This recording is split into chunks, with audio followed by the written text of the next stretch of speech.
Hello लोगोफोर स नोंथांमोननि सेराव दिनै फैन भिडिअ इन्टारेस्टिं फेक्ट्सनि सायाव भिडिअ लानानै फैलायबाय आरो दिनै जोङो मानि सोमोन्दै सावरायगोन नोंथांमोना मोनथिखाबाय जानांगौ मा जाखो स नोंथांमोना मिथिखाबाय जानांगौ जों दिनै बिदि गिथावना फेक्ट्स इन्डियानि खायसे आरो खायसे सोमोनांथाव फेक्ट नोंथांमोना दिनैनि भिडिअ मिथिनानै मोनगोन स नोंथांमोना भिडिअखौ स्किप दा खालाम जोबजासिम नायजोब दिनैनि भिडिअ नोंथांमोना गोबां मा होनबावनो सोमोनांथाव गोमोथाव जेबो बुंला जों भिडिअखौ थाबैनो जागायनोसै लोगोफोर फैक्ट नम्बर 5 स लोगोफोर जोंना ओरैनो बुङोब्लाथ' बिदि मोदाय बिदि भुत बिदिखौ जोंना मानिनो नागिरा नङा होमब्ला लोगोफोर नाथाय जोंनि इन्डिया हादराव बेबायदि मोनसेल' जायगा दं जेराव सोरखारानो जोंनि गभर्नमेन्ट अफ इन्डियायानो बेखौ मोनसे हरर प्लेस बा मोदायनि जायगा होननानै फोसावदों लोगोफोर नोंथांमोना थिगखौनो खोनादों आरो बे जायगायाव जोंना राजस्थाननि बांगोर किला माने बे गोदोनि किलामोन गोदो राजाफोरनि किला बेवहाय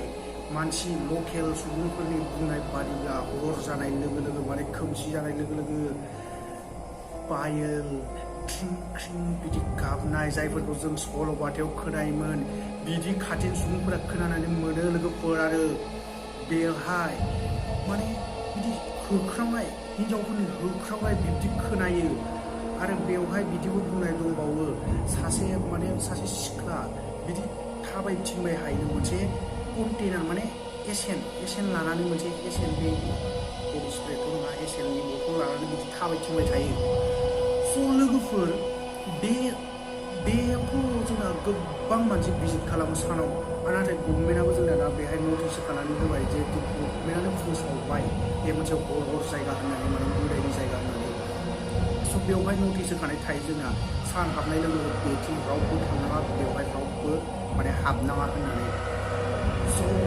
लोगोफोर जोंना बेनि स्ट'रिया मा बुंनाय बादिब्ला बा मिथिनाय बादिब्ला बेहाय माने गोबां सिगाङाव आरोना जेब्ला राजाफोर थायोमोन बेवहाय सासे रानि दंमोन रानि रत्नावती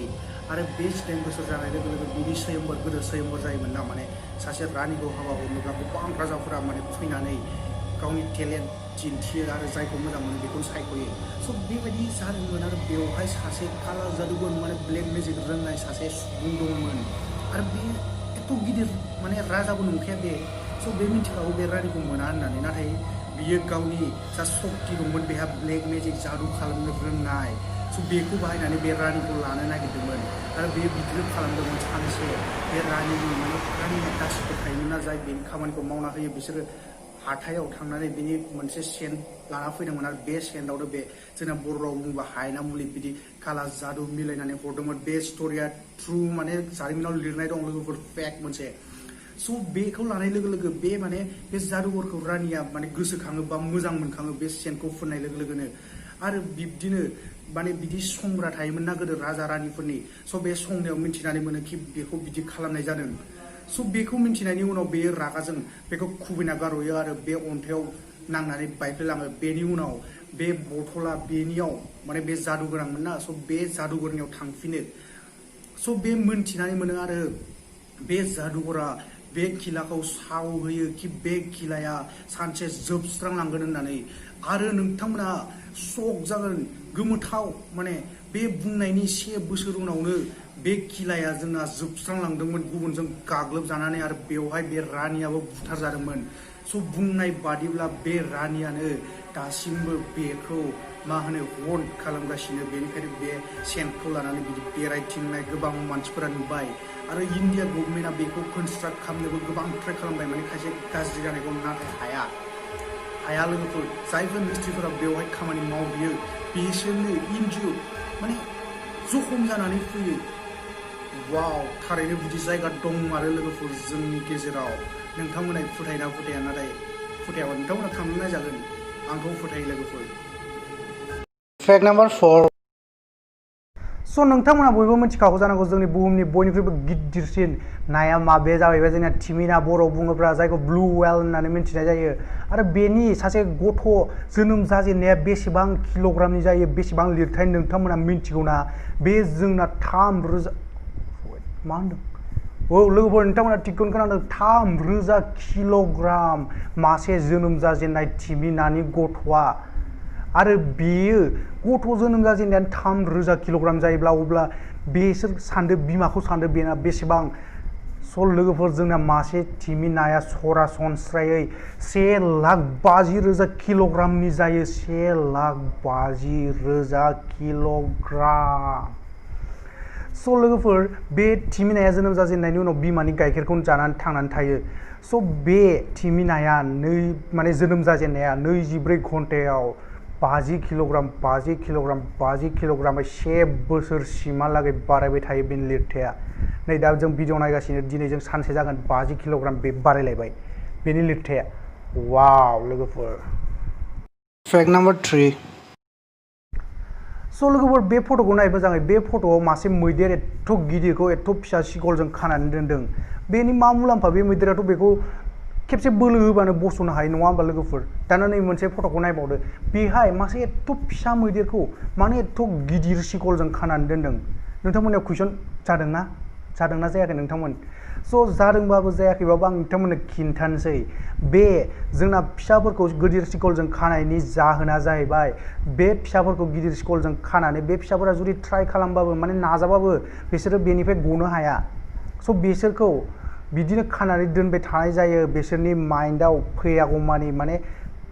फैयागौमानिखौथ' जों बुंनो हाला नाथाय बिसोरनि माइन्डआव मोनसे सेट जानानै थायो माने हाबनानै थायो जों बे सिगलखौ माने सिफायनो हाया। जेब्ला बिसोर गिदिर जायो अब्लाबो बिसोरनि मेन्टेलिटिया बिब्दिनो साननानै लानाय जायो कि बिसोरो ट्राइ खालामबाबो नाजाबाबो जेबो लाब गैया मानोखि बिसोरो बेखौ बस'नानै खारनोनो हाखाया। स' नोंथांमोना मा बुजिखो बे जोंनि साननायजोंसो जायो नाथाय गिदिर जानाय लोगो लोगो बे सिगलखौ बिसोर बस'नानै खारनो हानाय बिसोरनाव गोहो फैबाय नाथाय बिसोरनाव मा साननाय दं उन्दैनिफ्रायनो जों जिखौ सर' खालामो बेखौनो मावफ्लाङो लोगोफोर। स' मानसिनि साननायाबो बिदिनो नों जुदि हाला सानब्लायबा नों थैना थांबाबो हाला नाथाय नों हानाय गोहोआ नोंनि सिङावनो दं लोगोफोर होमबाबो नों हाला। जोंनिया नैबे सब बेनो मेना जोंना सुथुरा आरो जोंनि लोगोआबो नै बेनो। Fact number 2. मौसुरी साबाय हटेल लोगोफोर बे मोनसे उत्तराखंडनि हटेल आरो बेहाय मोनसे जाथाय जादोंमोन गिथावना लोगोफोर। स' माच इन्टारेस्टिं नोंथांमोना नायबाय था मोजां खोनासं। स' 1911 मायथाइयाव माने सानै दावबायारि फैदोंमोन फरेननिफ्राय बिथांमोननि मुङा जाहैबाय माउन्ट स्टेफेन आरो केरनेट ओम। स' बिथांमोना बे हटेलाव थादोंमोन आरो बिथांमोननि सानैनि सासे केरनेट ओमआ माने स्पिरिट मोदायफोरजों रायलायनो हानाय गोहो दंमोन। नोंथांमोना गलमाल 4 नायबायबा बे फिल्माव बेनि सोमोन्दै दिन्थिनाय जादों माने मोदायफोरजों जेरै रायलायो स' बेखौ नोंथांमोना मिथिखागौ जानांगौ। स' मोदायफोरजों सावरायनो हानाय बेनाव गोहो दंमोन बे दैलि हराव बिदिनो बायदि बायदि आयदा बाहायनानै मोदायफोरजों रायलायोमोन। स' सानसे मा जाथाय जागोन बिनि लोगो माउन्ट स्टेफेनआ हाथायाव थाङो आरो बे रुमाव हारसिं थालाङो। स' बेनि उनाव बे फैनानै नुफैयो रुमा सिंनिफ्राय लगार मानसिया थैनाय नाथाय माबायदि थैनाय बेखौ दिनैसिमहालागै रावबो मिन्थिनानै मोनाखै लोगोफोर। आरो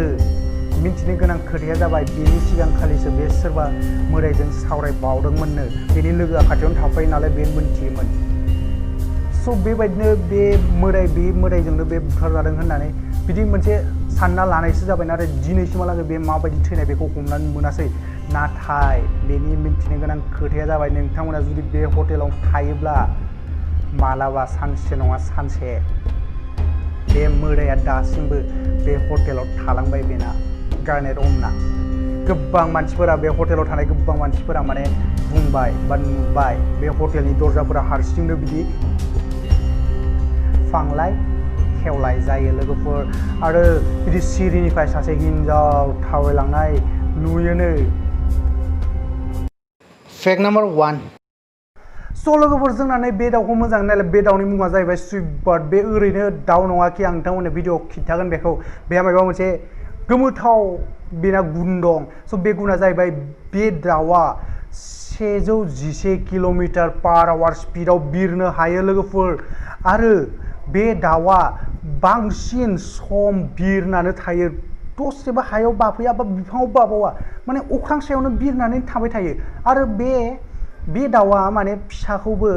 रिप्रडाक्सन बे फिसाखौबो बिरनानै आजायो बिरनानै जायो बिरनानै थायो लोगोफोर जोबोद सोमोनांथाव बे स' मोजां मोनदोंब्ला प्लिज भिडिअखौ लाइक खालामदो लोगोफोर आरो हायोब्ला नोंथांमोना प्लिज भिडिअखौ शेयारबो खालामनानै होदो नोंथांमोननि सेराव आं दैलि बिदिनो फेक्सनि भिडिअ लानानै फैबाय थायो आं गाबोन फिन नोंथांमोननि सेराव बिदि फेक्सनि सायाव भिडिअ लानानै फैगोन टिल टाटा बाय बाय लोगोफोर जय बर' हारिनि